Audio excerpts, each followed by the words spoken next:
ये फतवा जारी कल किया है। वैसे तो मुझे 22 जनवरी की शाम से ही तमाम मेरे नंबर्स पर अलग अलग जगहों से मुझे धमकियां आने लगी, मेरे खिलाफ नफरत अंगेज माहौल बनाने लगे।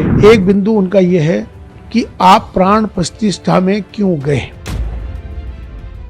अयोध्या में भगवान श्री राम अपने भव्य मंदिर में विराजमान हो गए। देश भर में साधु संतों और हिंदुओं के साथ साथ मुसलमानों ने भी कार्यक्रम में शिरकत की, लेकिन कुछ कट्टरपंथियों को अब भी ये बात पच नहीं रही है कि कार्यक्रम ऐसा सकुशल कैसे हो गया। अब समारोह में शामिल हुए चीफ इमाम मौलाना उमर इलियासी के खिलाफ फतवा जारी कर दिया गया है।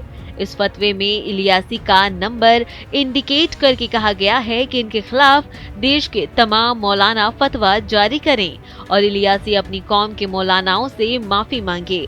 फतवा जारी होने के बाद मौलाना उमर इलियासी का भी बयान सामने आया है। उन्होंने अपनी कौम के लोगों को नसीहत भी दे दी है।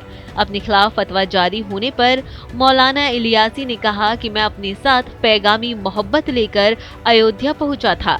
मुझे क्या मालूम था कि वहां से आने के बाद मेरे खिलाफ मेरी ही कौम के लोग फतवा जारी कर देंगे। जिन्होंने फतवा जारी किया है वो तो मेरे खिलाफ है और देश विरोधी भी हैं। इस्तकबाल किया, वहां से मैंने अपना एक पैगाम, जो कि पैगाम मोहब्बत, मैंने वहां से दिया।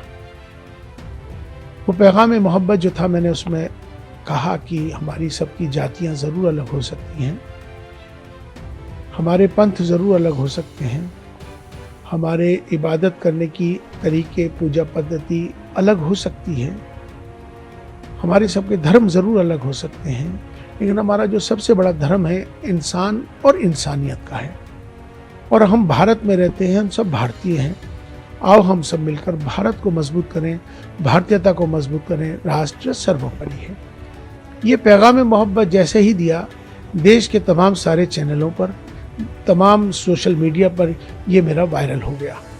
वायरल होने के बाद उनको सबको ये मालूम हो गया कि इमाम साहब, चीफ इमाम साहब वहाँ पहुँच गए और उन्होंने ये फतवा जारी कल किया है। वैसे तो मुझे 22 जनवरी की शाम से ही तमाम मेरे नंबर्स पर अलग अलग जगहों से मुझे धमकियां आने लगी, मेरे खिलाफ नफरत अंगेज माहौल बनाने लगे, मेरे खिलाफ उन्होंने जो अब शब्द जो कहने के होते हैं वो कहे, तमाम मुझे अलग अलग जगहों को, मुझे, मेरे परिवार को तमाम बहुत सारा बुरा भला कहा जाने लगा।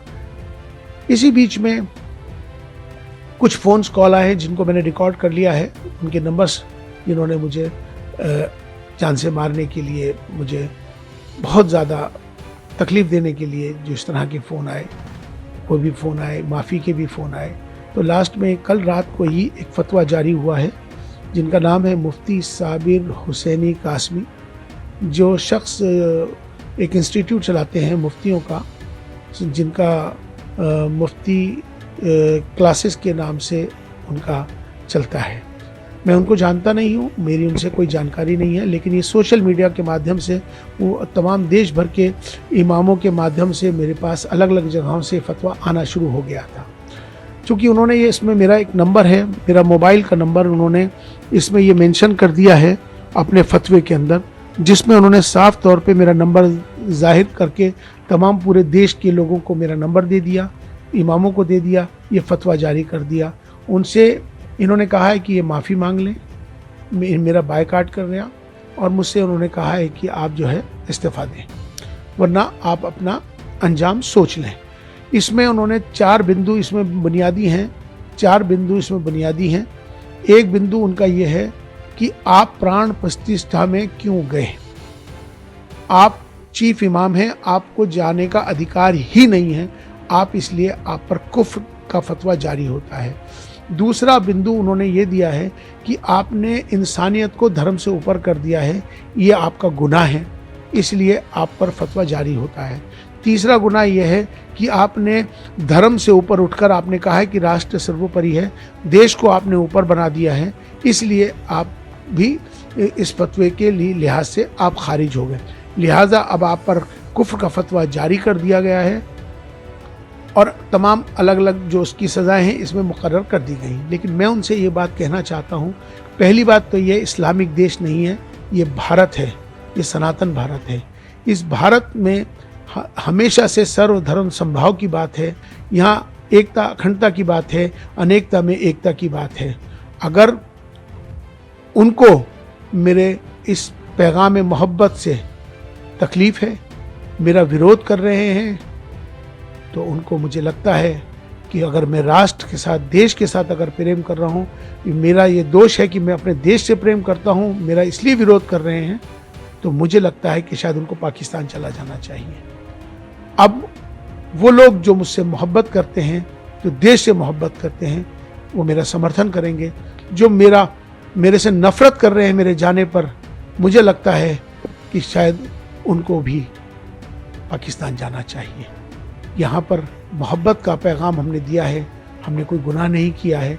राष्ट्र मंदिर था, हम वहाँ राष्ट्र मंदिर पे गए थे और हमने अपना जो पैगाम दिया, हम उस पैगाम पर अटल हैं। हम माफ़ी मांगने वाले नहीं हैं और ना ही मैं माफ़ी मांगूंगा, ना ही मैं किस तरह का इस्तीफ़ा दूंगा। और जिस तरह से वो जो चाहें कर लें। अभी उन्होंने एक स्टेटमेंट जारी किया है, उन्होंने कहा है कि हम माफ़ करने वाले नहीं हैं। तो मैं भी बता दूं कि मैं आपसे माफ़ी मांगने वाला ही नहीं हूं, क्योंकि मैंने कोई काम ऐसा नहीं किया जिससे कि कोई किसी को तकलीफ पहुंचे। मेरा का मकसद है, अपना देश है, देश हमें देता है सब कुछ, हम भी तो कुछ देना सीखें। ये भाव सबके अंदर आना चाहिए। राष्ट्र सर्वोपरि है। आपको बता दें कि इमाम उमर इलियासी अखिल भारतीय इमाम संगठन के मुख्य इमाम हैं। बताया जाता है कि वो भारत के 21 करोड़ से ज्यादा मुसलमानों का मार्गदर्शन करते हैं। असल में इमाम उमर इलियासी को कई वैश्विक मंचों पर AIIO का प्रतिनिधित्व करते देखा गया है। वो धर्म और आध्यात्मिकता के मुद्दे पर अच्छी पकड़ रखते हैं, जिसके कारण उन्हें डॉक्टरेट ऑफ फिलॉसफी से भी सम्मानित किया जा चुका है। मंदिर के उद्घाटन पर प्रतिक्रिया देते हुए डॉक्टर इमाम उमर अहमद इलियासी ने कहा, ये नया भारत है, मैं प्यार और पैगाम लेकर आया हूँ। हमारी पूजा अर्चना के तरीके अलग अलग हो सकते हैं, मान्यताएं अलग अलग हो सकती हैं, लेकिन इन सबसे ऊपर हमारा सबसे बड़ा धर्म मानवता है। हम सबको मिलकर इंसानियत को बरकरार रखना चाहिए।